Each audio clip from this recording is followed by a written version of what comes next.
Welcome to Seekonk Speedway's 75 Seasons of Speed podcast. This is a walk back in time with a few of our favorites celebrating the history of racing at Seekonk Speedway.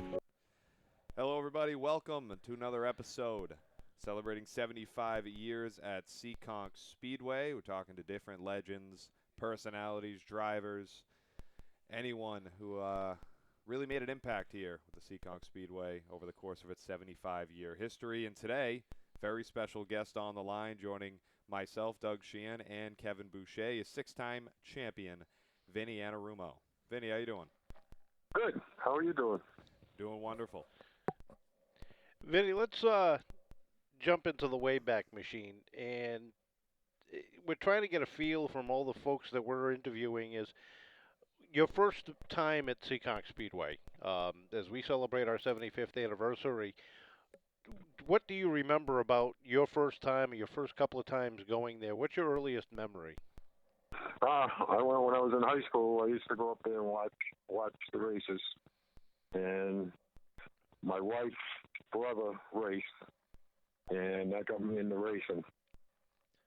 What got you behind the wheel? What turned the thought process on getting behind the wheel of a race car? I built a race car, and I put different drivers in it. I had a couple different drivers in it, and they get in accidents and smack it up, and I'd have to put it together. And I decided if I'm going to be putting it together, I'm going to be smacking it up. Take us through those first laps. Do you remember the first time you drove out there on your own getting ready for your first race? Oh, yeah, I thought I was flying, and then everybody went by me.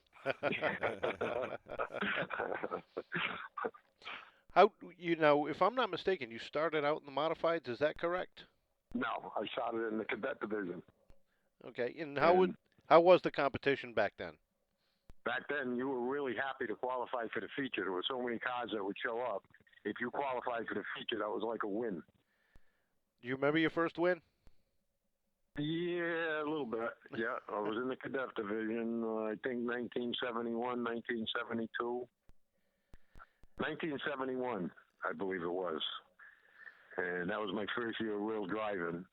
And then the following year, I won the championship in the Cadet Division. So how big of an addiction did that draw to you? Racing gets in your blood and never gets out. I'm 70 years old. It's still in my blood. Still get the itch to get behind the wheel? Oh, yeah. Car sitting in the garage. You never know. Now, you had chased a lot of races over the years at a lot of different racetracks. What was it about Seekonk that kept drawing you back? Seekonk is a unique track. Not everybody can come down and drive at Seekonk Speedway.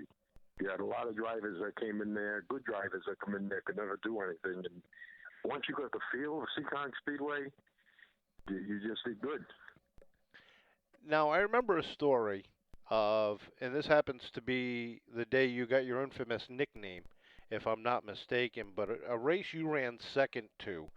Now, if I remember correctly, you had once told me that you felt at any time you could get by and lead that race, but you learned a lot more following, if I'm not mistaken, it was Richie Evans.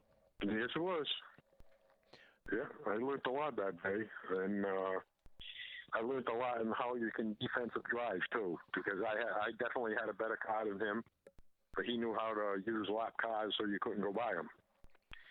Now, I pounded on his rear bumper a few times, not to spin him out, just to try to rattle him a little bit, but he's a 9-time champion. He never got rattled.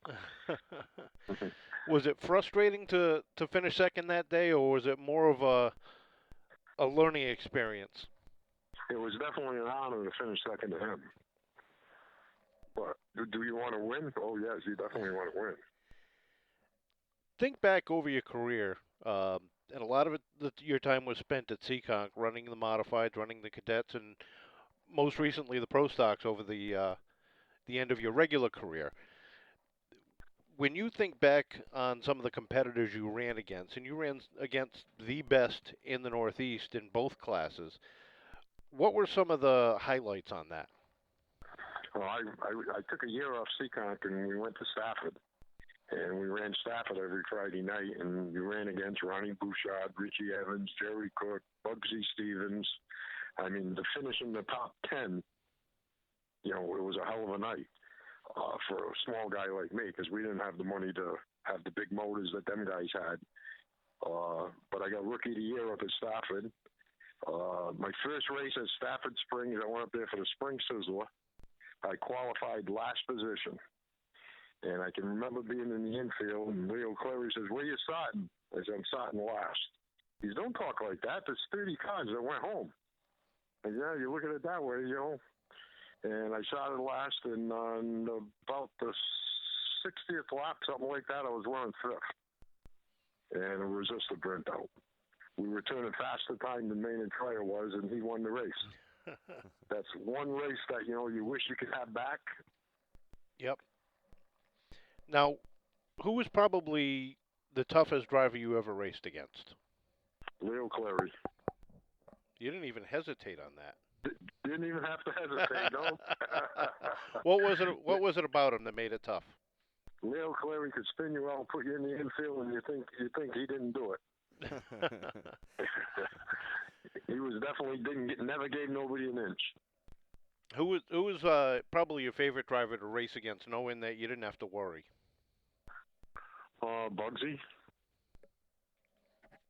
Do you have any big memorable battles you had with Bugsy that come to mind? No, just competing against him. He was always ahead of me. He always had better equipment than me, but we always had fun.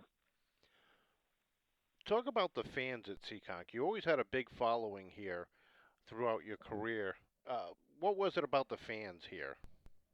Well, I'm a local guy. I probably live about 3 miles from Seekonk Speedway.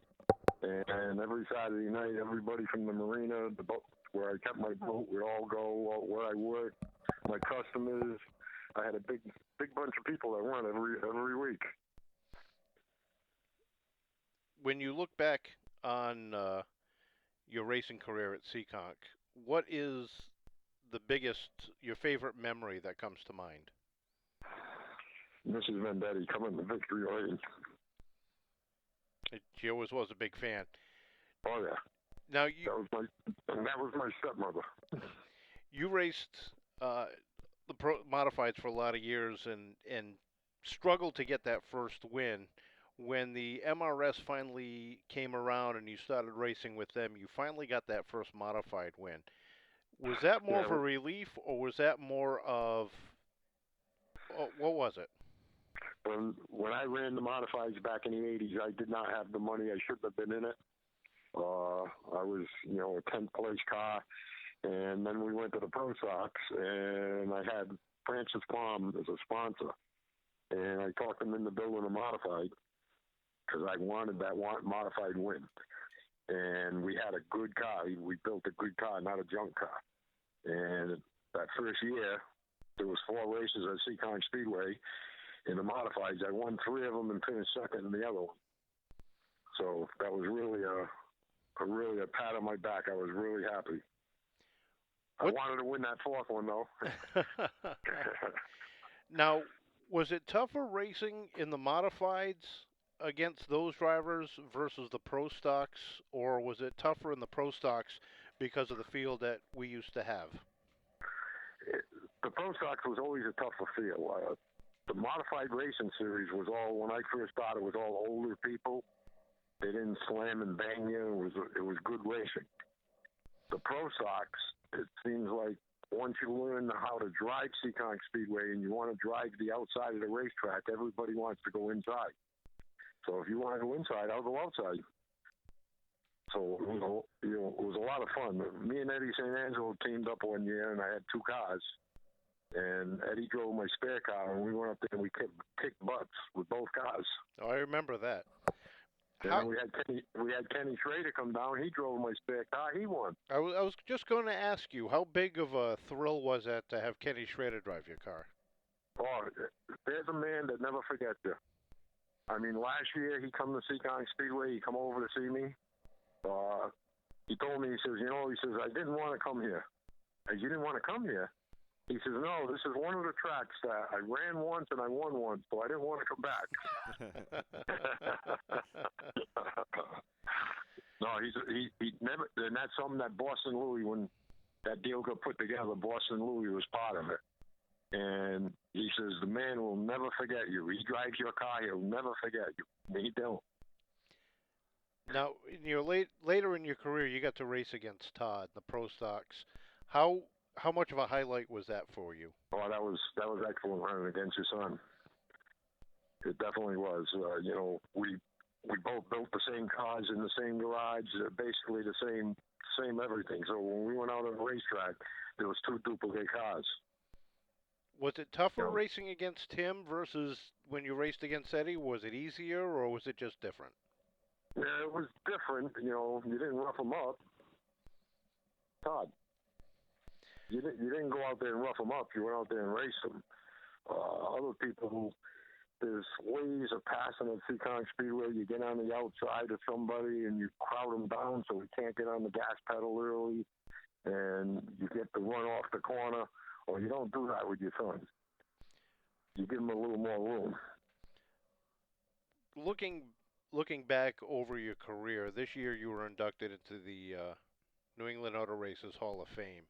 How much of the pride that you had on that day carried from your career at Seekonk? The funny part about that is I got a phone call, and they said, congratulations. Congratulations for what? You were voted into the New England Auto Hall of Fame. Are you talking to the right guy? You know, I never thought of it. Never really realized. You know, you drive a race car, you go out there to race. You're not looking for things like that. And it was definitely a big honor. Do you think the career you had at Seekonk had a big part to do with that? Oh, definitely. Definitely. At one point, I was the only six-time champion. I mean, they caught me now. But at one point, I was the only six-time champion. Did you take a lot of pride in that, or was that just you went there to race, and if you got the titles, you got the titles? No, we went out there. I wanted 7 championships. I wanted a Ty Dale Earnhardt, and it just didn't work out. Well, there's still time. You still got the itch. There's still time to put a car together for this year. Yeah. Let me tell you, I don't have to put a car together. There's one sitting in the garage and it's all done. There you go. Now, you had a lot of interaction with Mr. and Mrs. Vendetti, and you said how close you were to Mrs. Vendetti. Yep. How about Anthony? How close were you to him, and what were the interactions like with him? Anthony was a funny guy. He was a racer. He grew up racing. He understood racing. If you had a racing question, he understood what you were talking about. And he was a tough nose, but he knew racing.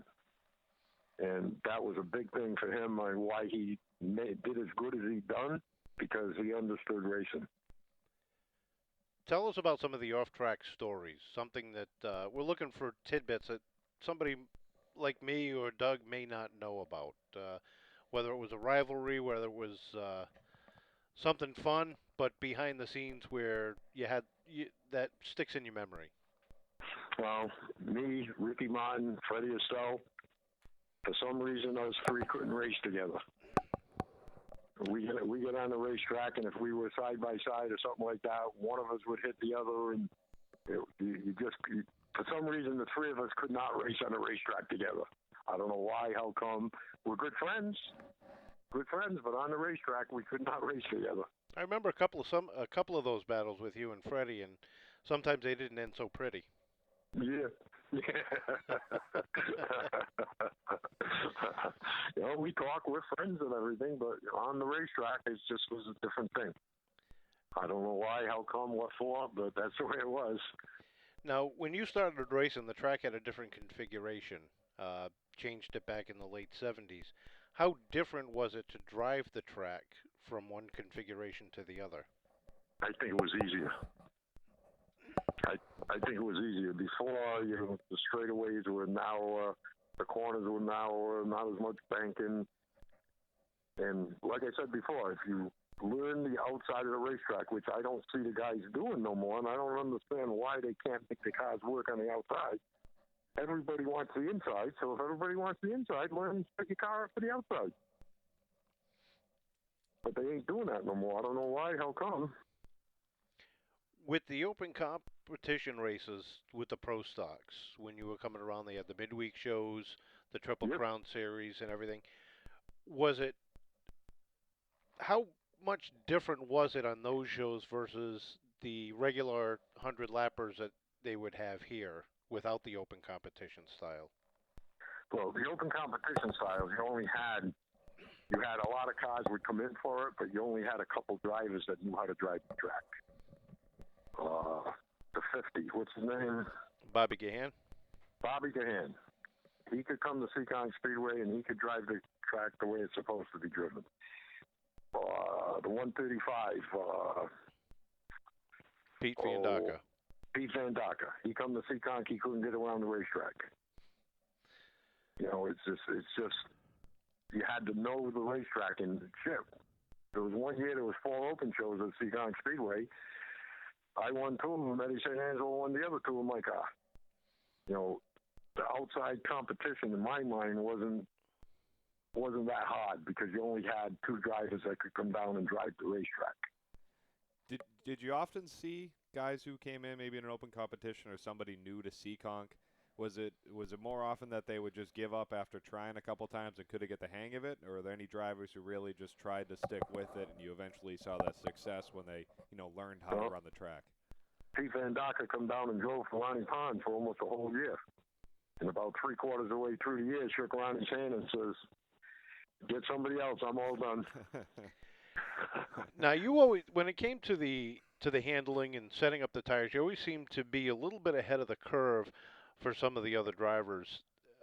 I remember one driver came down for the DAV several years ago and really gave you a lot of praise on helping him out over the phone on getting the car set up for the race. Oh, we always helped everybody. We never lied to them. There was quite a few people that would come down. They'd even bring their car to my shop and we'd set it up. We were never a thick-headed guy that would look down to somebody. When you traveled, did that help you when you traveled to the other tracks where you needed information on how to set up for that specific speedway?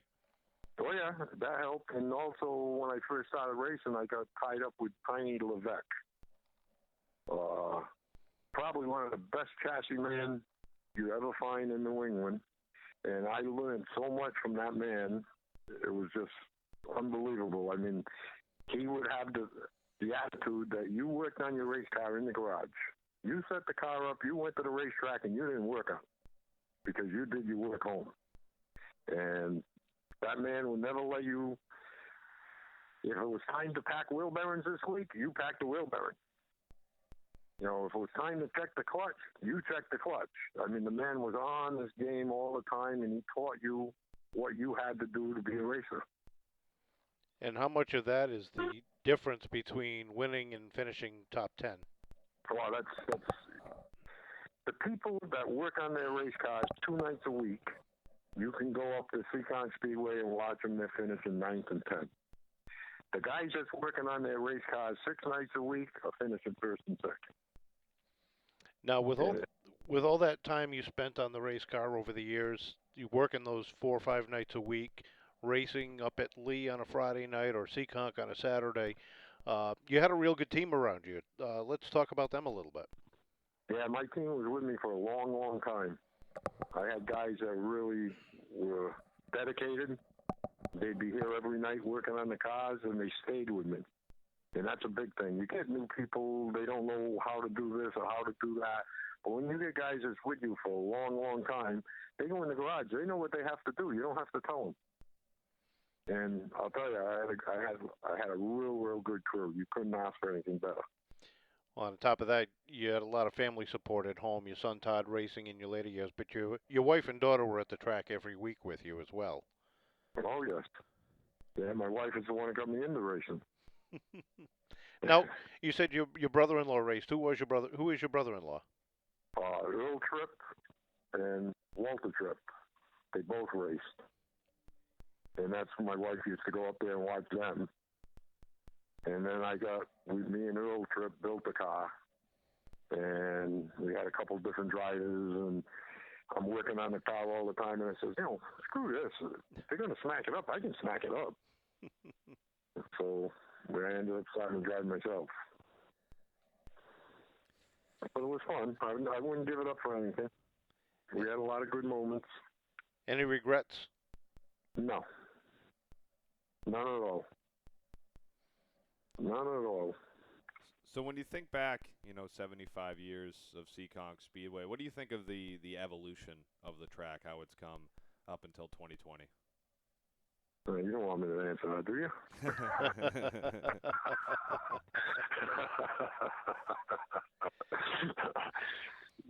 No.